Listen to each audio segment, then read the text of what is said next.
Hey, folks, welcome to the Battles of the First World War podcast. Joining us this evening is Dr. John Chase, author of Searching for John DeWitt, How 80 Forgotten Letters from the Trenches of World War I Revealed Timeless Lessons of Honor and Courage.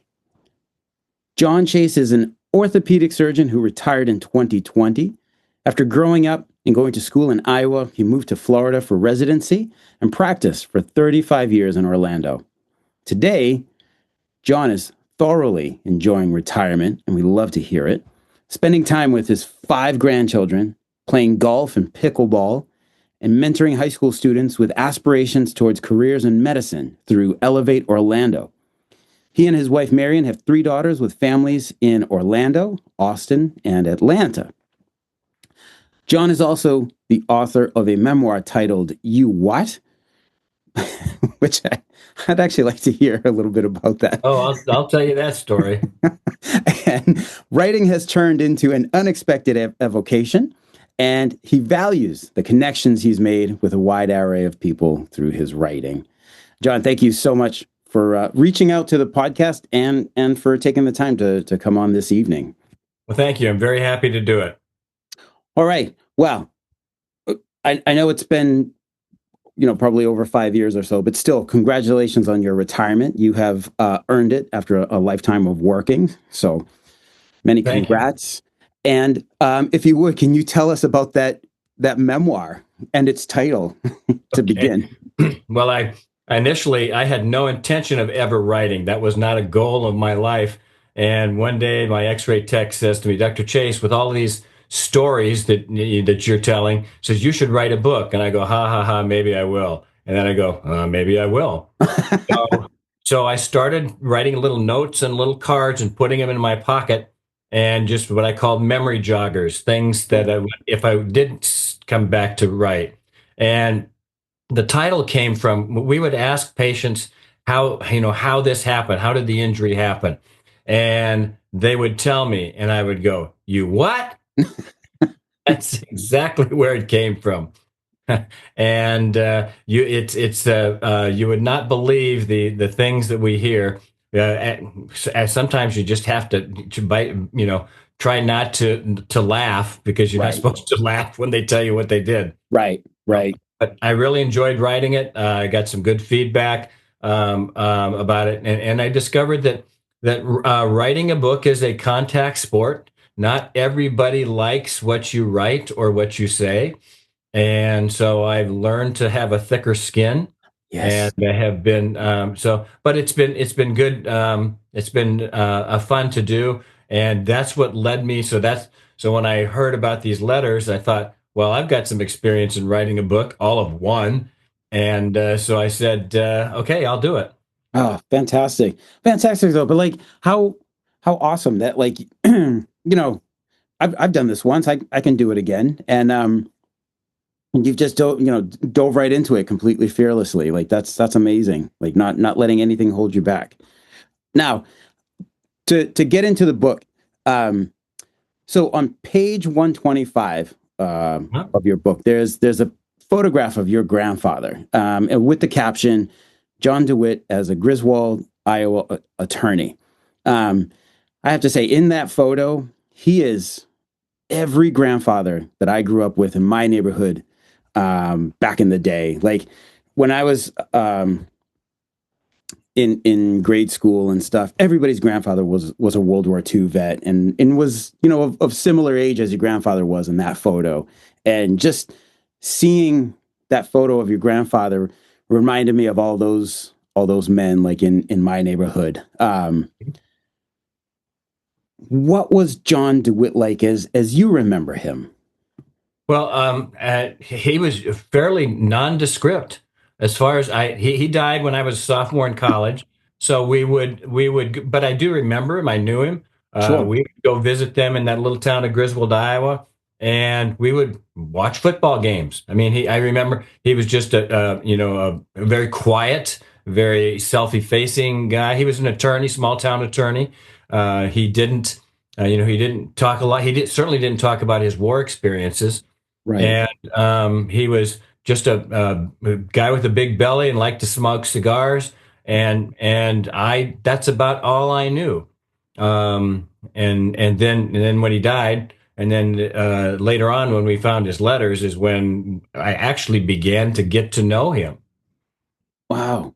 It And he was never spoke of his war experiences ever. he never did, and there was kind of an interesting thing because I didn't know this. So we my sister found these 80 letters that he had written home to his family when he was a runner in the trenches in World War One, Hmm. and she called me up and said, this is really interesting, and I thought, yeah, it is really interesting. And so I went and looked at them, but I'd not had a previous, high interest in World War One. And so, and then in another box, so we found these 80 letters. They were in a shoebox sitting in an attic in Oklahoma City in my uncle's house. That was John DeWitt's son, Hmm. Jack. Found the letters, and so we looked at them. And then in another box, we found a letter that was addressed to me and to my uncle. And it was, and so I'll just read it to you here. To Sure. Jack DeWitt, this is in October of 1972, and I was a senior in high school. I Okay. was only interested in football and going to college. And it said, to Jack DeWitt, John Chase, and any other interested persons, you have asked me about my war experiences. I don't remember asking him, but apparently I did. And so he had this, and so he decided that he sent this letter to me, and about these letters. And I thought, this is like my grandfather talking to me from the grave, Yeah. telling me you should do something with this. And so that's what spurred me to try to do something with the letters. I didn't know what to do with them at first. I kind of floundered, with no experience. I flounder a lot when I'm trying to write these things, but I got some help and decided to try to write the letter and write the book associated with the letters. Now I found out that if you just publish the letters, nobody's going to want to read them, and so what I tried to do with this was to use the letters as a jumping off point to explain what it was like to the soldiers in the war. I wasn't trying to do battles, wasn't trying to do troop movements. I was Right. trying to explain what it was like to those soldiers, from my grandfather's letters. So I was all excited. I went to go look at the letters and go, and I got done looking at them and I go, these are not, these are boring. I mean, I didn't, these are boring because, and then I realized that they were boring for a reason, is Hmm. that one, they were told not to write home to their parents and tell them all the stuff they were doing that was dangerous, so they wouldn't worry the parents and the families. Right. And two, that the letters were censored. So even if they did write something that was interesting, or and I actually have some of the letters where actually a piece was just cut out. There was a piece Really? cut out. There was, obviously pen marks, like they talked about a town or anything, but they just cut things out. So I was actually disappointed when I just looked at the letters themselves. So then that spurred further research, and I found a number of other books and magazines. A really good source was George Petullo from the Saturday Evening Post. And so I started looking and researching the stuff, about where they were at the time, so I could go back. I knew he was in the Rainbow Division. Yep. I knew that he was a battalion runner, so we could go back and look at the dates and then figure out from some of these other places where he actually was, and try to put it all together. What the battles were, and try to fill in the blanks that the letters left a lot of blanks. Now, Right. So one thing, so I'm going to skip over one of the questions here is, so again, like the story opens with your uncle having kept your grandfather's letters for years in that shoebox, and like you said you received them, you look through them, like wow, man, like these 80 letters are kind of boring. But when did that moment, as you said, that like it's almost like your grandfather had left them for you and saying like do something with these. Like Yeah. how did you feel when you really understood that moment of like, oh, I know why I'm holding these letters. Yeah. Well, it was in 2020, and that was right at the time when COVID had happened, and I had Mhm. just retired. So I mean, I had time, and so I started looking through the letters, and I felt like this is a treasure trove of information from the inside of somebody's brain. It's not so who was there, Right. uh, and he had never talked about it otherwise. He had never even mentioned it until I had apparently had asked him. And so that's why he then sent me that letter. And he sent me with this letter was a newspaper article about what it was like to be a runner in the trenches, which was a pretty abysmal job. I Yes. mean, dangerous, filthy, Short uh, lifespan too. very. I mean, he was really lucky to get out alive. I had people ask me, says, "Was he killed in the war?" And I says, "Well, if he was killed in the war, I wouldn't be here." So Yeah.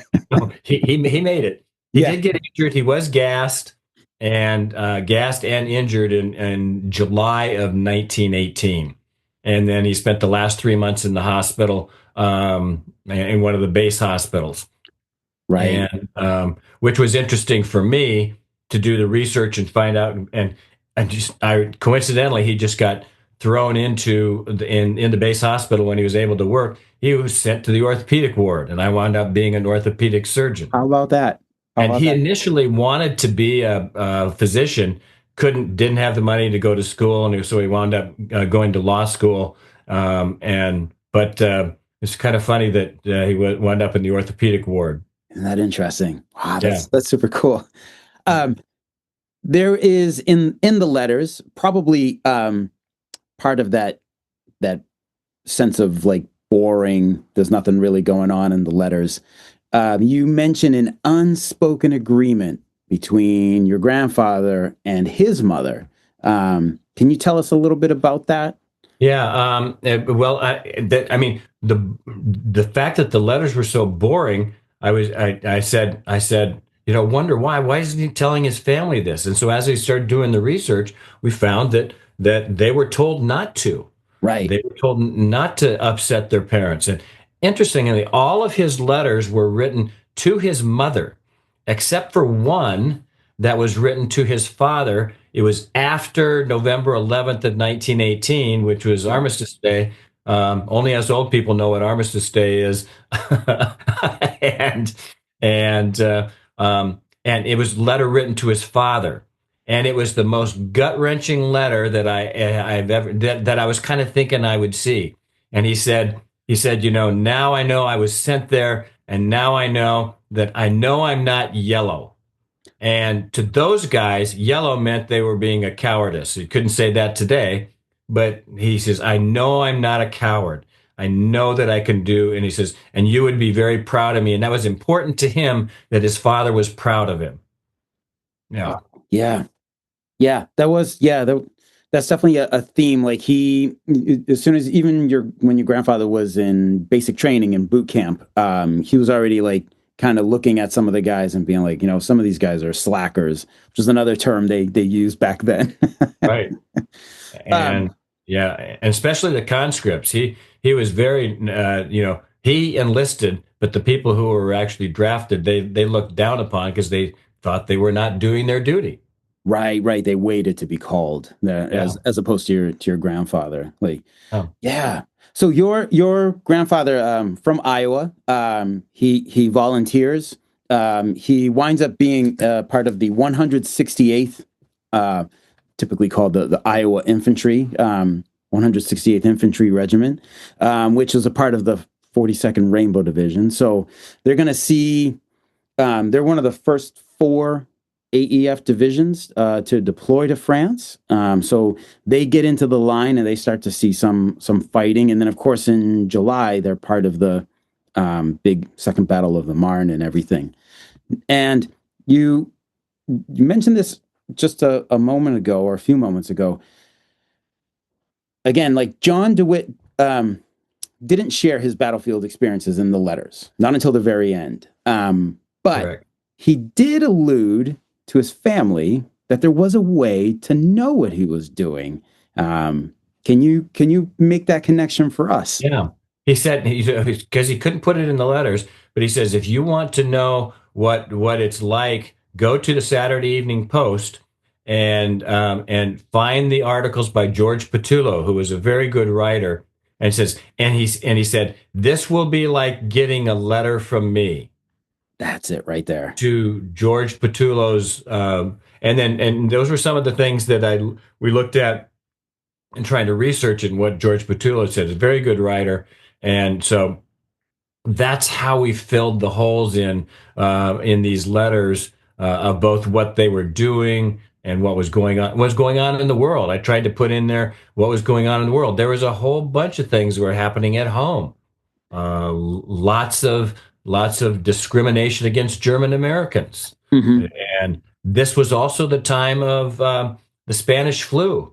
So when we Right, went through COVID, they had way many more people died of COVID, right, or excuse me, of the Spanish flu. So right. all those things were going on at the same time, and I tried to put that all together to see what was inside the soldier's head, but was going on around the world and around in their country as well.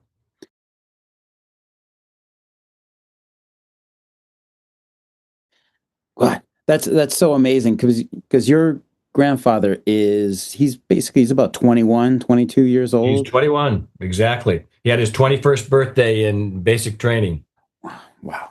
So for him to know to like I don't know to like really smart individual to be like, hey, look, if you happen to read this guy's newspaper articles, you'll know exactly what I'm going through here. Like Right. it's very, very well done. And George Patullo, to listeners out there, if you've heard that name before, I believe you mentioned this in the book. He's the one who broke the Alvin York story or Uh, mentioned it. yeah, possibly. Yeah, I'm not sure, He's but got it. he was a very well-known writer There's a for that magazine. there's a connection there to Alvin York. That's that I'm kind of blanking Yeah. here right now. Um, but yeah, but we have but amazing, amazing. So despite all of this, like obviously, like your grandfather, he's a battalion runner. So trench runners, like when telephone lines failed, as they frequently did, radio communications were like barely around. So many times, delivering messages from the battalion down to the company level in the frontline trenches relied on trench runners, literally soldiers who would memorize the message and run it to the front line to tell the officers. Now, for listeners who may not be aware of this, the men typically memorized the message, of course. Why? Because if they were killed en route and the enemy later, came upon their body, they could find the message and know what the Americans were up to. So a lot of these guys they would memorize the message. So if they unfortunately died, as many of them did, the message died with them and no information to the enemy.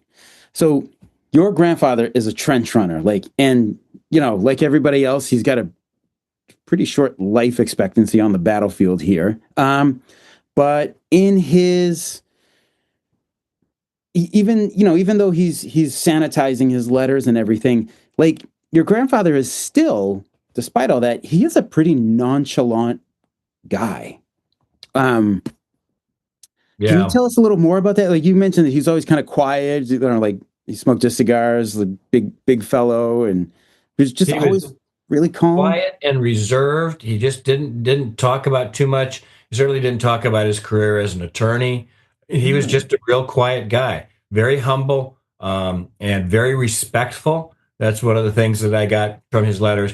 He was very thoughtful. In fact, one of the times, I mean, this was a really a conclusion I came to while I was going through this. Somebody asked me what I was doing. I said, I feel like I'm getting to know a very nice young man through his letters who also happens to be my grandfather, which was kind of eerie. But Right. Yeah. I mean, I got to know him and some of the things. One of the things that he did, there was one of the guys. I mean, it was very important for them to get letters, packages, letters from home. They was a big deal to them. One of the guys never got any letters. He wrote home, talked to his mother, and encouraged her. There's a lady that lived down the street from his mother who didn't have any children, and encouraged her to adopt this guy, send him letters, send him packages, send him cookies, and this would be my grandfather. He took half of his pay and sent it home. His parents weren't wealthy. Took half of his pay and sent it home to his parents. I mean, very very nice young man, way nicer than me.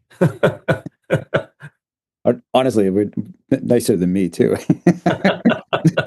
That's that is remarkable, and I think that was an expectation of those times. Like young men were still they were expected to help out around the house, like even after like having potentially having moved out.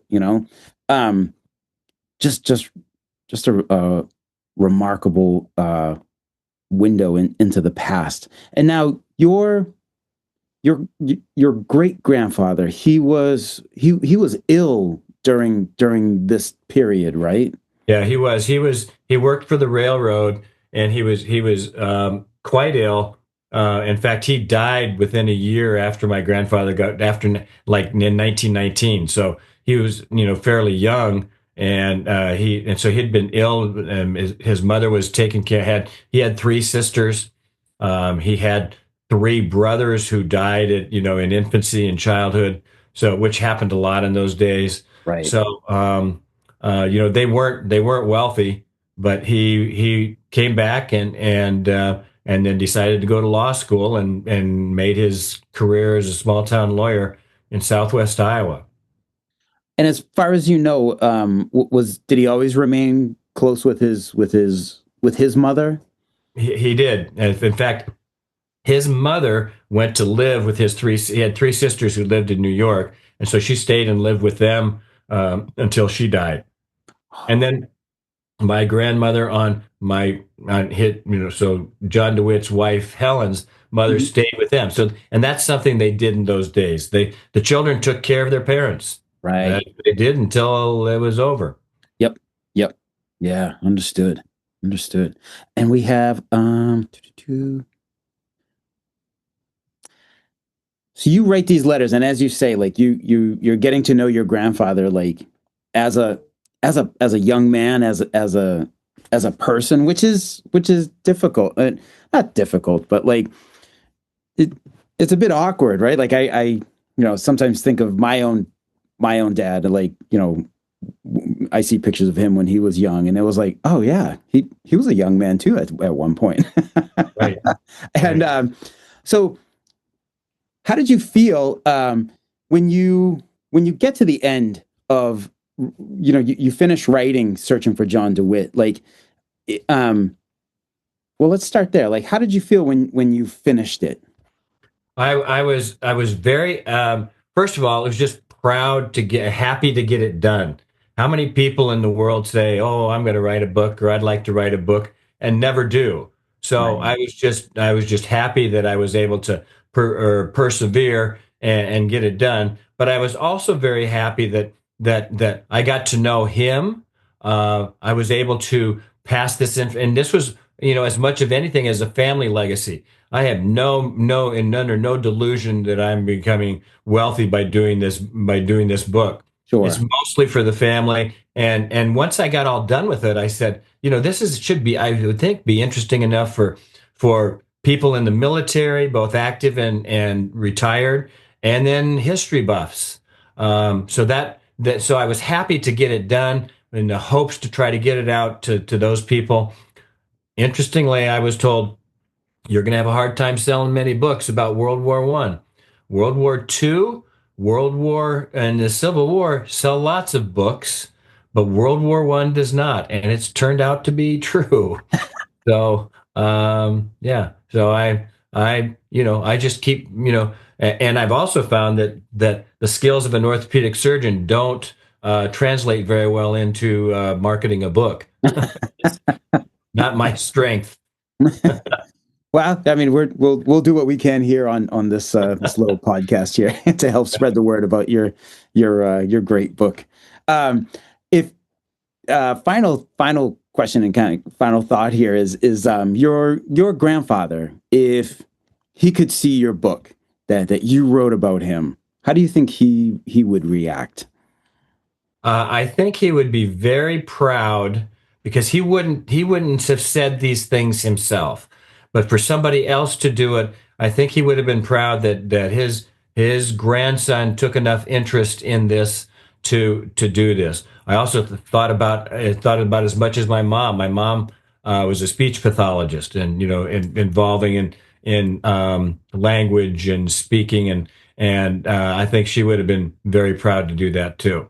So I was really happy to get it done and happy to get it out there. I'm and it's not a full-time job to try to market this. I do other things as well, Sure. but it keeps me out of my wife's hair, keeps me busy. So which is what you're supposed to do when you're retired. Right, right. And Yeah. as far as speaking about wealth, certainly, yeah, no, I don't think anybody gets rich on World War I, but I do think your family is amazingly wealthier for your having written this book. For like they have something that they can always refer to, like, hey, here's our great grandfather and our great great grandfather and so on, and Yeah. I think this is great. This is excellent. So this is fantastic. So the If I book could say, is, if I could say maybe one other thing. yes, please. So I got a note or a call from a friend of mine who was a big World War I fan, and he and another friend of his were going to go to France and Belgium to see World War I sites. And he said, "I loved your book." Says, "Do you want to go with us?" So I did. I went to France and Belgium. We went to Ain Marne. We went to Belleau Wood.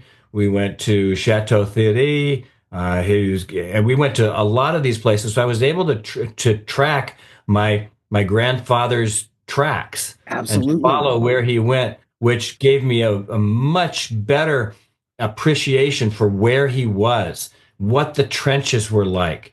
And there was three things that just hit me Yes. when I was going through this. I found one, there is a very large cadre of people who are still interested in World War One. I mean, people like you, people like Jim Gaspar, who is one of the leader of my trip, And a great guy. Yes. still interested in World War One.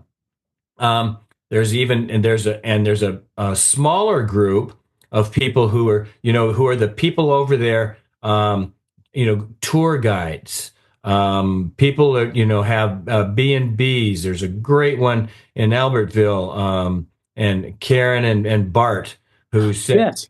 yeah, who had a wonderfully dedicated people to World War One. And then the thing that really hit me was just the absolute beauty of the cemeteries over there, how well they are taken care of by the American Battle Monuments Commission. I'm not sure I'm saying that all right, but Yes. You got it. and it's paid for by the United States government, and they are absolutely pristine, beautiful. Would make should make any American proud to go over there, and how important it is that the memory of those people in Europe are still thankful to us for coming in and helping them defeat the Germans in World War One. I mean, it really struck me about how dedicated those people are. Yeah. Did you have any experiences with any local French? Because they can sometimes like just, you know, take you like they'll take you off and go show you something that you had no idea that it even existed or anything like that. Like, We um, we had a very several strange, but one strange one where what we were with our guide, and it was Jacques. It was in Ypres, Belgium, and he took us to the German cemetery. And mhm. so we went and looked at the German cemetery, and he says, "Here, where you're standing right here. Look at this picture. And he opened up the picture, and it was Adolf Hitler in World War II standing right there, right where we were standing. Yes. Yep. It was eerie to know that I was standing in the same place that Adolf Hitler was. I mean, Right. things like that just really, are very, very eye-opening and impactful. God, that's fantastic. That's fantastic that you got to experience getting to know your grandfather, but then also literally following his tracks through France. That's amazing. That's amazing. Yeah. Oh, that's awesome. That's wonderful.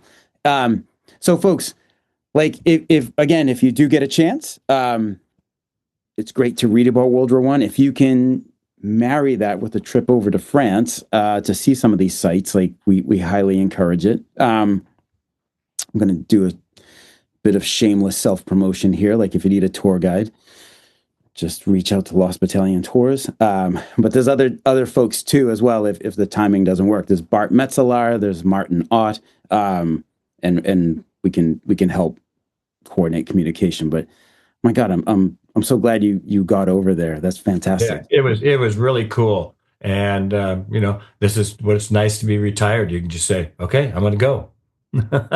Man, that is great. That is great. My God, this has been so much fun.